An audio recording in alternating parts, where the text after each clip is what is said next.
ปราสาทคณาอีกแล้วนะคะวันนี้ก็ไปเจอหนุ่มคนหนึ่งซึ่งเป็นคนกัมพูชาประมาณว่าอัดคลิปโชว์นะคะเพราะว่าเขาอยู่ที่ปราสาทคณานะคะแล้วก็โชว์ครกโบราณนะคะแต่ว่าคนไทยไม่เห็นมีใครไปที่นั่นเลยนะคะน่าจะโดนกัมพูชายึดไปอีกแล้วแน่นอนค่ะเงียบกริบเลยนะปราสาทคณานั้นเป็นปราสาทที่อยู่บนแผ่นดินของประเทศไทยนะคะเราไปดูว่าเขมร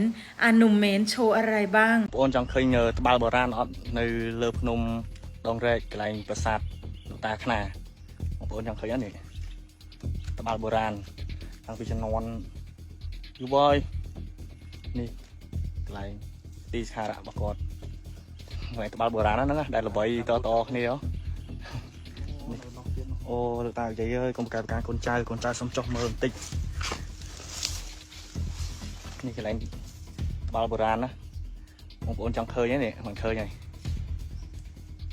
กรมการคนใจลูกตาใจเยอะ